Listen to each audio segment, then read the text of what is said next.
Pak. Halo, selamat pagi. Apa Iya, kabar? Baik. Kabar Bapak gimana hari ini? Alhamdulillah pagi ini fresh. Ya, di akhir pekan ini nih kita mau ikutin kegiatan sehari-hari Bapak nih. Oh, boleh.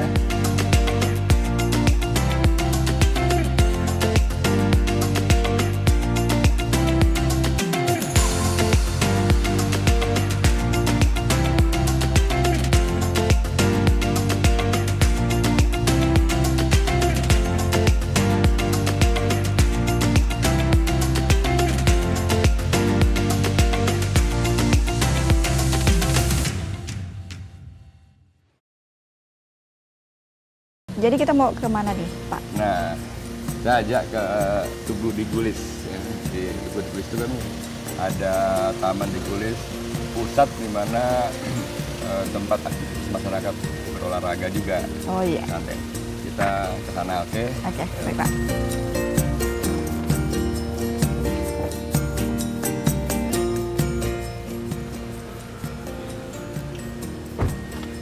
Ya pemirsa, saat ini saya sudah di mobil nih bersama dengan Pak Edi. Kita akan tanya nih aktivitas sehari-hari Pak Edi ini bagaimana, khususnya di akhir pekan kali ini. Ya Pak, gimana di akhir pekan ini aktivitasnya seperti apa? Aktivitas rutin sih setiap pagi setelah bangun ya, setelah subuh saya beraktivitas olahraga ringan. Itu kalau bukan hari libur, tapi juga pas hari libur saya coba usahakan untuk aktivitas di outdoor, di luar dari rumah.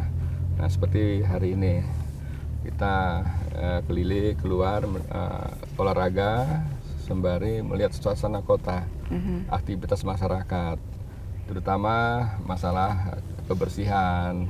Kalau di kota itu masalah-masalah yang lain yang perlu kita perhatikan, dan sekaligus santai ngobrol sama warga. Iya. Seperti itu. Biasanya rutenya kemana aja nih Pak? Rutenya sih bebas ya. Umumnya di sekitaran kawasan-kawasan yang memang pusat kota, seperti Jalan Ahmad Yani, ke daerah perdagangan pasar itu, waterfront. Kadang juga ke timur dan ke utara. Ini kan aktivitas Bapak ini kan padat juga nih ya Pak. Betul. Nah, bagaimana Bapak membagi waktu bersama dengan keluarga? Dengan keluarga di rumah pasti kan ketemu, minimal malam misalnya, kalau pagi tidak ketemu, terus pagi sekali. Itu selalu komunikasi juga lewat telepon atau video call. Itu sering kita komunikasi. Biasa pernah bersepeda bareng atau jogging bersama dengan keluarga mungkin di akhir pekan? Iya, sekali-sekali biasa kita ajak. Nah, kalau istri saya memang setiap pagi selalu jalan-jalan keluar, itu di Ahmad Yani, Mega Mall, Gor ya, setiap pagi. Sekarang juga bareng. Program atau sosialisasi seperti apa yang Bapak lakukan untuk mengajak masyarakat bergerak? Ya, pertama kan kita bangun infrastrukturnya, sarana prasarananya. Setelah itu kita memberikan ruang pada masyarakat untuk bebas beraktivitas di pagi hari. Makanya Pontianak ini kita coba bangun dengan konsep Sport City.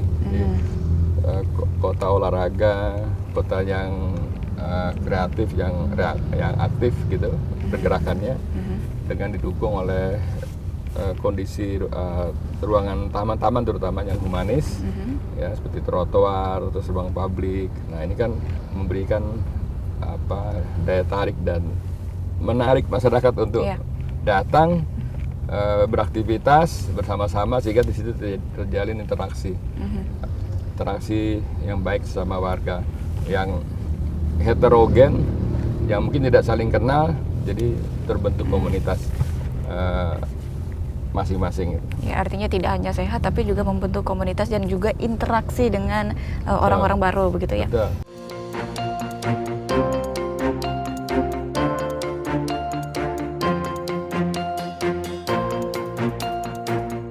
Nah nih Mbak Pena, kita sudah sampai nih di Taman di Gulis. Kita turun Ngobrol-ngobrol lagi di sini ya Pak.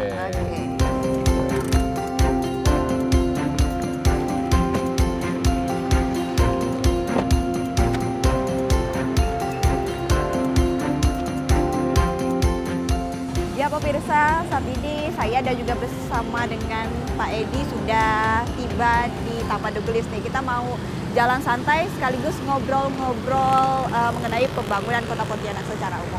Ya Pak, jadi sejauh ini melihat perkembangan pembangunan di Kota Pontianak, pembangunan lainnya seperti apa? Ya, alhamdulillah ya, sudah kelihatan wajah kota sekarang. Setelah kita beberapa tahun menciptakan ini, terutama penghijauannya. Ya. Kan?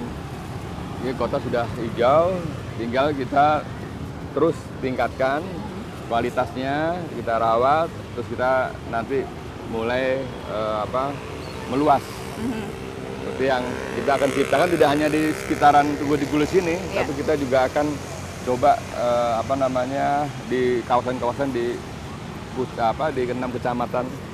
Kayak di utara, timur itu sudah kita desain, terus nanti di Nipah Kuning supaya masyarakat tidak hanya terfokus di Kota kawasan ini saja, aja. iya. Jadi semua lingkungan mereka bisa menikmati suasana kota yang nyaman ya untuk mereka beraktivitas, terutama ruang terbuka hijau. Kita sudah punya roadmap ruang terbuka hijau. Jadi udah ada 23 titik yang nantinya akan kita jadikan sentral pusat aktivitas masyarakat.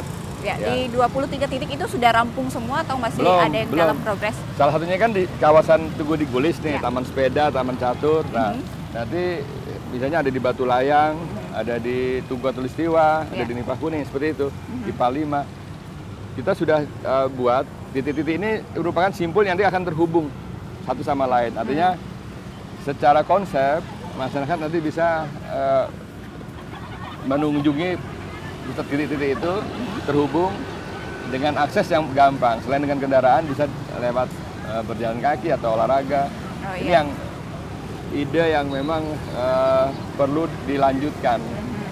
Nah, sebagai ibu kota provinsi dengan aktivitas masyarakat yang begitu padat, memang diperlukan taman-taman atau ruang terbuka hijau yang representatif, yang kreatif dan inovatif. Ya, karena Kota Pontianak ini kan terkenal juga sebagai kota perdagangan dan jasa, begitu. Jadi memang masyarakatnya memerlukan ruang terbuka untuk rekreasi. Betul. Dan juga mungkin sebagian masyarakat ini menyalurkan hobinya untuk berlari bersama. Iya. Dengan olahraga yang paling sederhana, yang paling murah juga kan jalan, jogging gitu kan. Bersepeda.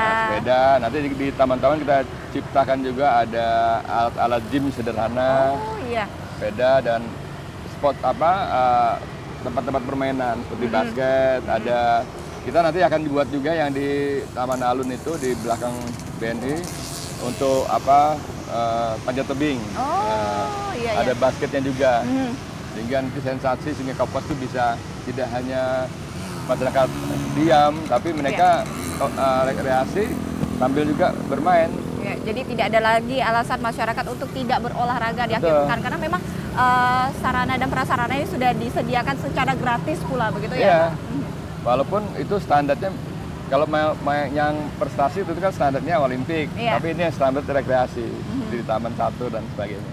Iya, ini dari tadi saya melihat corak-corak di sekitar Taman Dukulis ini dominan dengan corak insang. Nah, apa memang salah satu bentuk upaya untuk mengenalkan secara nasional atau bahkan internasional mengenai ciri khas dari Kota Pontianak, atau ada pilihan Pontianak kan memang brand khas ininya corak insang, motif corak insang. Jadi sampai ke pot-pot pun kita ciptakan nasional.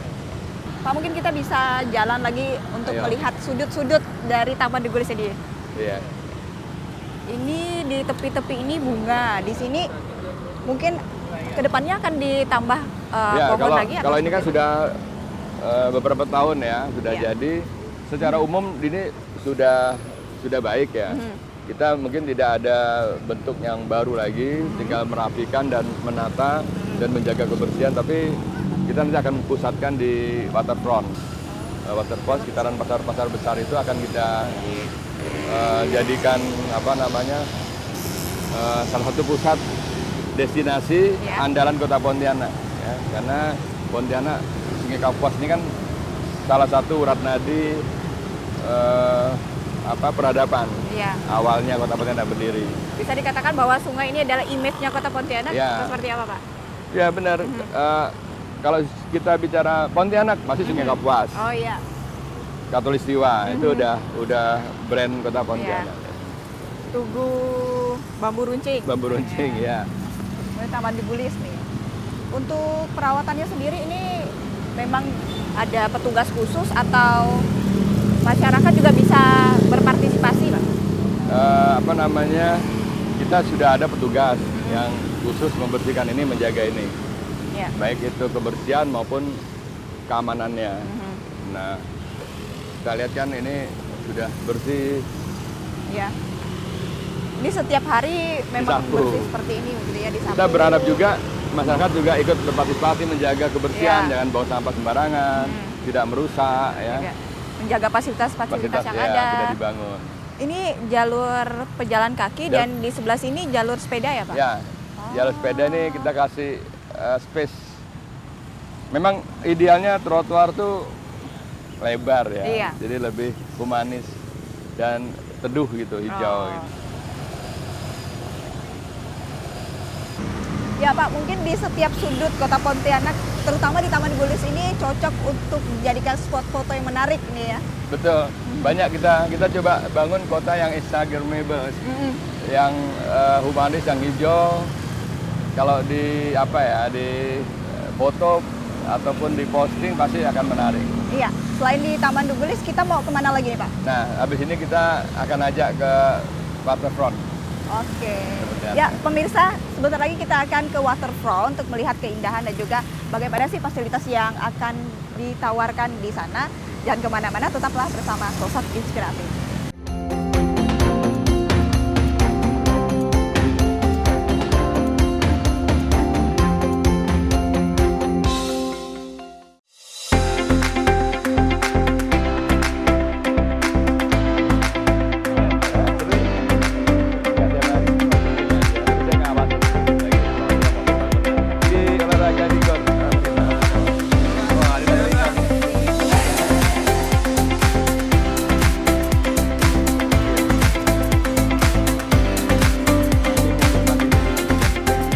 Sekarang kita berada di kawasan waterfront. Kita start dari Alun Kapuas tadi, jalan di sini. Nah, kita lihat suasana waterfront saat ini. Ya, ini yang kita bangun selama 2 tahun. Ya, alhamdulillah sudah selesai dan terus akan kita rawat, terutama penghijauannya. Iya. Ini desainnya di Bapak sendiri yang Iya. rancang? Wah. Ini langsung saya turun langsung dan ciptakan seperti ini. Dan alhamdulillah setiap pagi masyarakat beraktivitas, ya, olahraga, lihat pemandangan Sungai Kapuas. Ya. Ini bagian dari wajah Kota Pontianak yang baru. Ya, tetap ya Pak ada tanaman untuk menghiasi. Betul. Terus ada pohon-pohon. Ini mungkin pohon-pohon asal dari sini ya? Iya, kita Yang coba disapu sini. usahakan pohon asal, tapi kalaupun ada pohon yang lain itu kita sesuaikan. Ini untuk tempat duduk atau ada fungsi lain ya Pak? Memang ini kita ciptakan untuk santai, untuk duduk terutama. Jadi masyarakat bisa duduk, bisa santai melihat pemandangan sungai, ya, beraktivitas. Selain itu, apakah sampan-sampan ini juga salah satu fasilitas yang ditawarkan?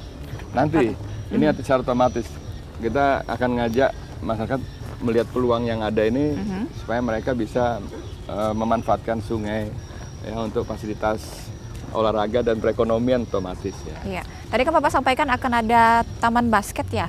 Ya, itu nanti tahun titiknya ini di mana? kita bangun di pas belakang BNI 46. Oh ya. Ada basket, ada panjat tebing. Nah, panjat tebing ini punya sejarah dalam rangka kita memberi apresiasi kepada atlet Kota Pontianak, Frederick, yang memecahkan rekor dunia. Iya. Nanti di taman panjat tebing itu ada wajahnya, kita buat gambarnya sebagai penghargaan. Nah, artinya di taman-taman ini juga nanti di dalamnya kita buat spot-spot sarana olahraga yang seperti gym yang paling sederhana, terus basket, terus mungkin nanti ada yang lain lah ya. Jadi masyarakat bisa selain berolahraga bisa berekreasi. Iya. Ini ditawarkan secara gratis atau? Oh, gratis semuanya. Oh iya. Oke. Selanjutnya ini bagian dari penataan juga gedung Kapas Indah yang sedang kita rehab dan akan menjadi mall pelayanan publik. Ini akhir tahun ini selesai dan ini juga bagian dari merubah wajah Kota Pontianak. Ini akan ada jembatan penghubung atau Akses, berbeda? Kalau di sini aksesnya dari jalan bisa, dari waterfront juga bisa. Ini akan rampung di Akhir tahun. Akhir tahun. Artinya sisa 4 bulan lagi nih, Pak. Iya, ini selesai. Kita targetnya. Pengerjaannya sangat cepat lah kalau begitu ya, Pak. Sebenarnya sudah sejak 2 tahun yang lalu kan multi-years bangunan ini. Nanti ada 21 jenis perizinan di gedung ini, di lantai 3. Kalau lantai 1, lantai 2 nya tetap berfungsi sebagai pasar ya. Nah di lantai 3 nya ini akan jadi mall pelayanan publik. Ya, jadi sangat-sangat mempermudah masyarakat juga ya, Pak. Untuk mendapatkan pelayanan. Di sini ada petugas pembersih juga atau masyarakat di sekitar yang berpartisipasi? Sebenarnya ada. Setiap pagi ada dan malam juga mereka membersihkan ini sampah-sampah yang ada di sini. Ya. Tapi juga tanpa partisipasi masyarakat juga akan repot ya. Kita juga jangan sampai masyarakat seenaknya membuang sampah, apalagi di sungai. Iya. Tadi juga sudah ada disediakan tempat-tempat sampah begitu ya, Pak. Betul. Jadi tidak ada lagi alasan masyarakat untuk tidak membuang sampah pada tempatnya. Ya seharusnya seperti itu. Ya, sehingga tempat ini tetap terjaga, tetap bersih dan juga bisa dinikmati oleh semua orang. Sekarang kita coba duduk dulu. Oh iya. Setelah di jalan kan lumayan. Nah ini kita ciptakan di setiap titik supaya ada tempat duduk santai gitu kan. Ngobrol-ngobrol kan asik nih kalau suasana kayak gini, siang teduh, malam indah kan dengan suasana Sungai Kapuas. Iya, pagi ini juga cuacanya tidak panas, tidak hujan. Dengan angin-angin gitu ya, Pak. Dan dari tadi kita tuh bahas tentang Kota Pontianak. Saya pengen tahu nih, hobi Bapak sebenarnya apa sih, Pak? Hobi saya kan sederhana aja, olahraga. Olahraga. Kalau sekarang ada tugas tambahan, bagaimana kita menciptakan Kota Pontianak yang bisa memberikan kebahagiaan lah bagi penduduk Kota Pontianak. Ini yang menjadi tugas sekarang sehari-hari saya. Jadi setiap hari saya berpikir untuk terus menjadikan Kota Pontianak ini menjadi lebih enak, nyaman, selain aktivitas yang rutin masyarakat lakukan, ya, mulai dari sekolah, mulai dari bangun tidur sampai tidur ya misalnya, pekerjaan dan juga aktivitas rekreasi lainnya. Nah di sini nih yang belum saya jelaskan adalah setelah kita menata waterfront, kita tahun ini sudah akan mempoles bangunan-bangunan yang ada di sekitar ini. Ini kan kita lihat kan masih terkesan kumuh ya. Iya, ini akan dirobohkan? Sebenarnya akan kita potong nih, kena garis badan sungai. Bangunannya kita minta disesuaikan, jadi nggak sekumuh seperti ini lagi, supaya ini jadi ngadapnya juga ke sungai. Ke sungai. Iya. Ini konsep dari Waterfront City ini sebenarnya ide dari mana sih, Pak? Ide dari kita semua. Saya yakin seluruh masyarakat Pontianak pasti mengharapkan kawasan pinggiran sungainya itu tertata karena peradaban atau Pontianak kan berdiri awalnya dari Sungai Kapuas. Iya. Dan ini bagian dari peradaban masyarakat Kota Pontianak. Jadi ini yang harus kita bangun. Nah, saya semangat pada saat Pak Menteri Bappenas pertama kali yang di masa kepemimpinan Pak Jokowi, Pak Adinab Sandiago, dia menyatakan bahwa Pontianak ini harus memiliki kota baru yang wajahnya sungai. Sebenarnya dari dulu juga sudah, cuman disupport oleh Bappenas sehingga terwujudlah kawasan Bendungan Melalui Laut di Tambelan Sampit, di utara ya, sama di dalam Bugis. Nah itu bagian dari restorasi juga kawasan Sejami. Nah, sementara APBD Kota Pontianak menangani yang di sini, segmen dari Senghi sampai ke Alun Kapuas. Pembangunan ini sudah terjadi berapa lama, Pak? Ini sejak 2020 kan mulainya yang ini. Yang 2020 kalau masih yang COVID? yang waterfront di Benua Melalui Lautnya sudah 2016. Oke, mungkin cukup ya Pak. Kita membahas mengenai waterfront di sini. Kita mau ke objek lain di mana lagi? Kalau warga kota nih budayanya kan ngopi. Ya. Biasanya kok pagi habis olahraga tuh ya di warung kopi. Kita sarapan. Nah, saya mau ngajak jalan dari sini terus kita ke warung kopi. Ya. Termasuk warung kopi yang tua, yang legend di Kota Pontianak, Sukahati. Sederhana tapi memang dia memiliki kekhasan. Ya, itu juga bisa menjadi salah satu ikon Iya. wisata kuliner Kota Pontianak Salah satu ya. ikon wisata. Oke. Oke, mungkin boleh Oke, langsung. ayo.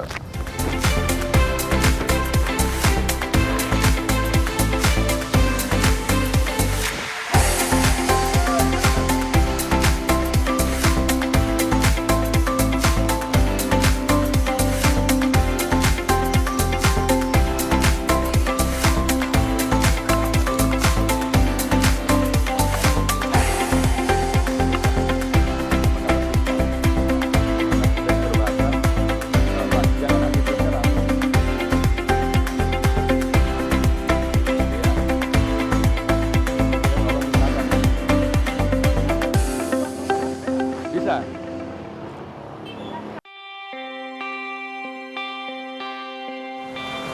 Pak Edi, pakai lama ya. Hei, Pak Karpo. Siap, Pak Karpo. Ada Bang, ya, siap.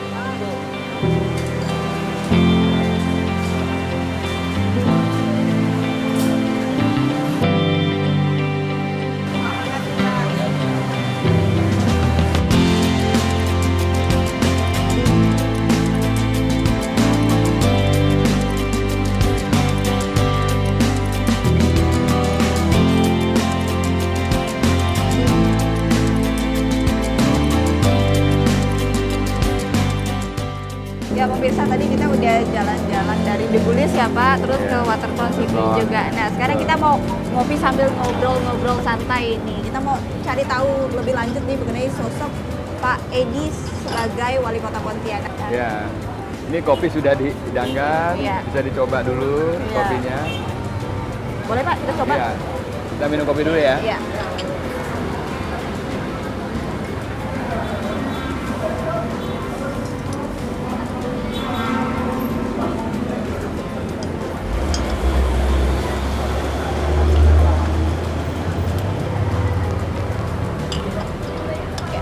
Dari sekian banyak warung kopi, kenapa Bapak pilih warung kopi Sukahati ini Pak? Begini, warung kopi Sukahati, ada kopi obor. Ini sebenarnya awal warung kopi di Kota Pontianak. Karena ini bagian dari pasar tengah yang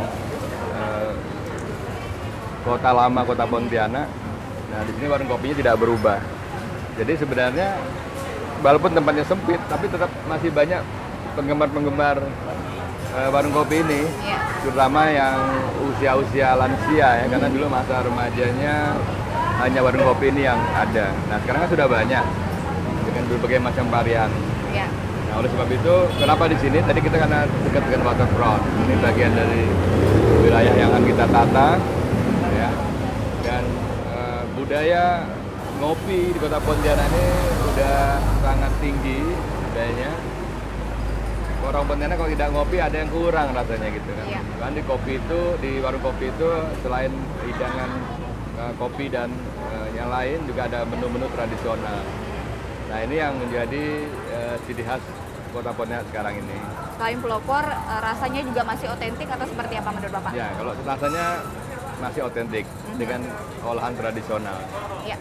Selanjutnya pembangunan yang akan dilakukan di daerah Tanjung Pura ini seperti apa Pak? Karena ini masih sangat ramai, bisa dikatakan Betul. masih semrawut ya. Selama angkutan berat masih lewat Tanjung Pura, memang kita terkendala, ya, karena pelabuhannya ada di jalan Pak Kasih, jembatan untuk ke utaranya ada di ini harus melintas jalan Tanjung Pura. Dan ke depan yang kita harapkan ada duplikat, ada jembatan satu lagi, jadi auto ring road sehingga angkutan berat tidak lewat Tanjung Pura.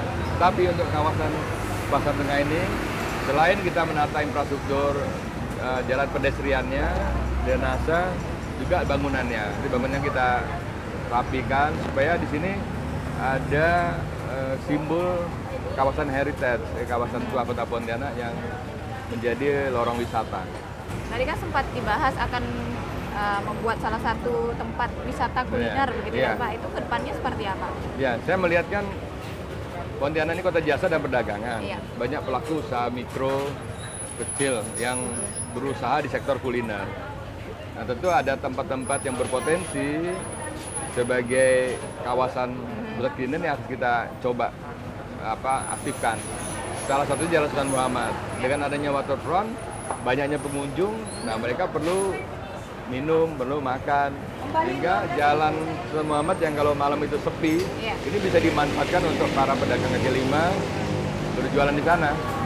Nah, saya harapkan yang penting terjaga kebersihan dan keamanan, dan menu-menu yang memang khas Pontianak, seperti misalnya nasi goreng, mie tiaw, ada sate, misalnya, dan menu-menu makanan khas Melayu, Asam pedas, pacri iya. gitu ya Pak. Nah, pasti di sana nanti akan jadi satu tempat destinasi bagi warga dan para pendatang kalau ke kota Pontianak. Selain itu dampaknya untuk pelaku UMKM sendiri itu seperti apa? Ya, Yang diharapkan nantinya? Ya, dengan hidupnya kawasan, mereka mendapatkan penghasilan, Ya. itu akan meningkatkan kesejahteraan mereka. Jadi yang tadinya ultra mikro menjadi mikro, jadi kecil, dan ekonomi akan tumbuh, daya beli juga akan meningkat. Ini yang tujuan yang memang harus kita lakukan bersama-sama. Bagaimana sih Bapak menggambarkan kota Pontianak saat ini? Kota Pontianak ini kan sudah usianya saat ini di Oktober nanti 252 tahun. Ya. Jadi kota yang tumbuh sebagai kota jasa perdagangan ini potensinya sangat besar karena di sini pusat pemerintahan, pusat pendidikan, otomatis jadi pusat perekonomian. Kawasan yang sempit terbatas ini tentu harus dikelola dengan baik supaya tidak timbul masalah air bersih, masalah air limbah, Ya. masalah lingkungan, terus masalah kemacetan, termasuk kawasan kumuh perkotaan. Ini yang harus kita konsepkan supaya nanti kita harapkan juga bersama provinsi untuk menata tata ruang wilayahnya harus sinergi dengan rencana yang ada di Kabupaten Kuburaya dan Mempawah. Nah, supaya nyambung. Kalau enggak nanti ini akan mendapatkan beban yang berat. Karena sekarang aja penduduk di Kalimantan Barat ini atau di Indonesia itu udah di atas 53% tinggalnya di kota. Iya. Artinya memang masyarakat di Kota Pontianak ini semakin bertumbuh setiap tahunnya. Gitu. Betul, bertambah ya. Nah, bagaimana dengan mengatasi masalah-masalah di Kota Pontianak? Salah satunya adalah masalah kemacetan nih, Pak. Ya, kita sudah mempunyai konsep smart city dalam mengelola tata kelola pemerintahan Kota Pontianak ini. Masalah kemacetan ini hampir terjadi di seluruh kota besar di Indonesia karena jumlah kendaraan bertambahnya tidak terkendali dibandingkan pertumbuhan infrastruktur. Ya. Tentu ini harus dilakukan cara-cara dengan koordinasi ya. Seperti tadi menghidupkan kawasan-kawasan sekitar, ini kota satelit, kawasan Kuburaya supaya terbagi, terurai kemacetan itu dengan pusat-pusat kegiatan yang sudah diatur tidak terpusat hanya di satu titik misalnya. Nah, ini yang memang menjadi perhatian ke depannya. Kedepannya apakah ada salah satu upaya untuk menekan kendaraan dengan menyediakan transportasi umum mungkin Pak untuk masyarakat? Ya, itu salah satu kewajiban atau sarana-prasarana yang harus memang diwujudkan. Tapi untuk sementara ini masyarakat masih lebih senang menggunakan kendaraan pribadi dibandingkan kendaraan umum. Ada kendaraan umum dulu opet sudah tidak banyak nggak jalan lagi ya. Mereka tidak ada penumpang ya, kurang penumpang dan lain sebagainya. Nah, yang paling kecuali kalau misalnya yang masalnya kayak LRT dan MRT ya, tapi kan itu perlu investasi yang sangat besar. Sehingga kemungkinan untuk dalam jangka pendek itu atau jangka menengah dilaksanakan itu kecil. Nah, sekarang yang ada itu kita optimalkan. Harapan untuk pembangunan Kota Pontianak ke depannya seperti apa? Harapan saya tetap harus berkelanjutan, berjalan ya, dan dapat menyelesaikan masalah-masalah di kota ini, baik masalah infrastruktur, masalah sosial, masalah pendidikan, masalah kesehatan. Nah, ini sinergi. Jadi ke depan Kota Pontianak ya harus menjadi kota yang maju, kota yang terus menjadi tempat yang enak untuk penghunian atau masyarakat tinggal di sini, dan kota untuk aktivitas ekonomi yang baik. Jadi kalau kota maju, masyarakatnya juga sejahtera. Iya, gitu. betul. Nah, bagaimana Bapak merangkul masyarakat ini agar bisa mendukung pembangunan di Kota Pontianak? Ini memang tidak mudah. Kita harus tunjukkan kinerja kita dulu supaya ada trust masyarakat, percaya masyarakat kepada pemerintah tinggi. Nah, ini yang bisa kita wujudkan sehingga program-program yang kita gulirkan tidak ada tantangan, tidak ada hambatan, ya, dan program berjalan lancar. Ini sudah ada telur setengah matang. Oh iya, ini salah satu menu Ya. andalan di sini ya Pak? Iya. Oke. Ini kita coba telurnya.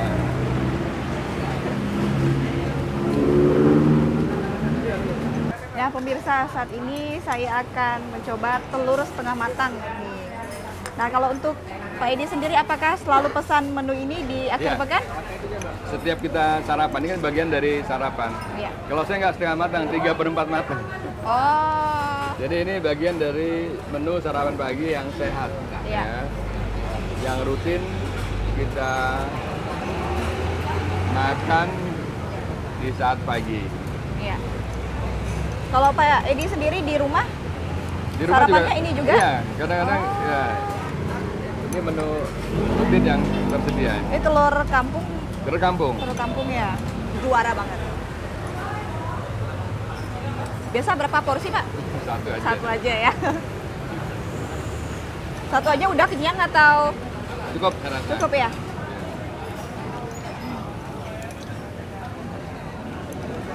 Nih, kita mau lanjut ngobrolin tentang mungkin perencanaan pembangunan berkelanjutan di masa depan seperti apa, Pak?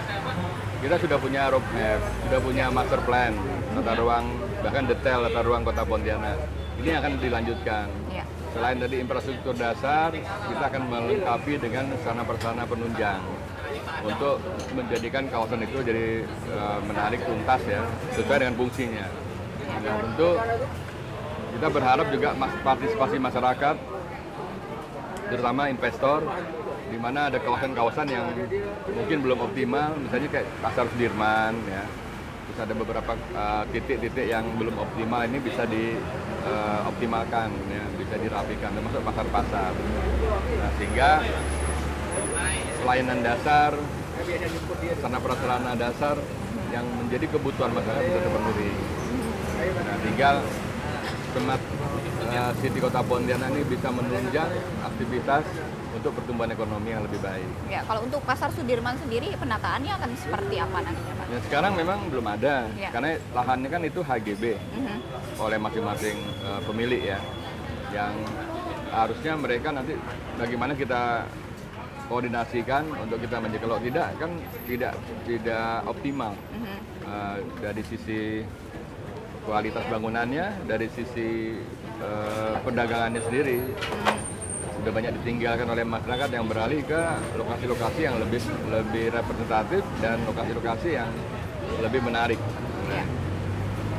Kemudian pembangunan trotoar seperti apa nantinya, Pak? Dan trotoar tetap kita lanjutkan, seperti yang di Ahmad Yani, nanti ke seluruh kota. Jadi seluruh jalan harus ada trotoar yang humanis. Sehingga kita kalau menuju ke satu tujuan di Kota Pontianak, dengan jalan kaki aja sudah bisa nyampe dan lebih sehat, lebih nyaman kalau trotoarnya humanis. Ya. Dan ini akan kita teruskan terus dengan dengan anggaran yang mungkin kita alokasikan secara bertahap. Iya. Mengenai mall pelayanan publik ini sendiri, apakah akan tetap terus di Tetap.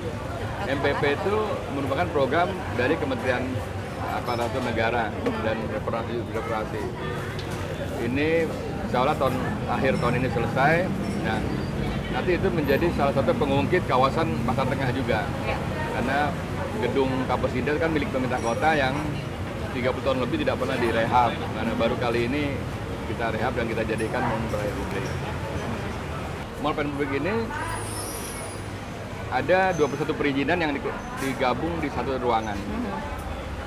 Jadi kenapa konsepnya harus mall pelayanan publik? Karena di situ nanti akan bercampur dengan kawasan perdagangan. Ada pasar yang tetap berfungsi di bawah. Jadi masyarakat bisa mendapatkan pelayanan sekaligus juga bisa berbelanja. Untuk akses ke mall pelayanan publik Aksesnya sendiri, selain lewat kendaraan ya ada parkirnya juga ada tangga dan ada lift yang ke lantai 3 gitu. apakah ini langsung terhubung ke Waterfront City, Pak? Iya, karena terhubung. Jadi ada space nanti yang bisa kita melihat suasana Sungai Kapuas. Mhm. Di Sungai Kapuas nanti ada fasilitas penunjang lainnya atau Kalau Kapuas ini seperti potensi, apa? jadi banyak aktivitas yang bisa dikembangkan di sana. Mhm. Terutama yang sekarang sudah ada kan, Ya. aktivitas transportasi sungai, baik itu yang antar kita daerah ini, atau antar pulau atau antar pedalaman. Tapi juga bisa aktivitas olahraga, aktivitas Ya. olahraga air ya, misalnya itu bisa dikembangkan, termasuk peninggalan festival-festival dan kegiatan-kegiatan lainnya yang bisa diselenggarakan di waterfront. Tadi kan saya juga sempat lihat aktivitas pengantaran barang. Iya. Apakah setelah dimodifikasi sedemikian rupa, kemudian ada mall pelayanan publik, aktivitas itu akan tetap diperbolehkan atau dialihfungsikan ke daerah lain? Sebenarnya untuk di Kapuasinda itu, untuk di kompleks paling besar ini kita akan sentralkan di Senghi, Mhm. di pelabuhan rakyat kita. Tapi untuk sementara masih kita izinkan untuk berada di Kapuasinda. Oke, kedepannya akan dipusatkan di Iya. Senghi agar tidak mengganggu Betul. apa Karena akan pemandangan mengganggu gitu ya. tidak hanya pemandangan, aktivitas masyarakat terhadap Iya. bongkar muat barang-barang yang mau dikirim ataupun yang datang. Fasilitas apa yang akan disediakan di Waterfront ini sendiri? Mungkin nanti ke depan bangunan-bangunan yang menunjang sarana-prasarana permainan, rekreasi, termasuk olahraga. Kita buat yang olahraga yang paling familiar, yang paling mudah dan tidak memerlukan lahan yang luas, misalnya kayak panjat tebing dan basket. Ya, rencananya kapan nih Pak yang akan Ini sedang dibangun? mulai proses pengadaan barang jasanya. Kita berharap juga tahun ini selesai. Ya. Kemudian harapan terhadap masyarakat mengenai Waterfront City dan fasilitas-fasilitas yang Ya. sudah disediakan. Ya, Pak.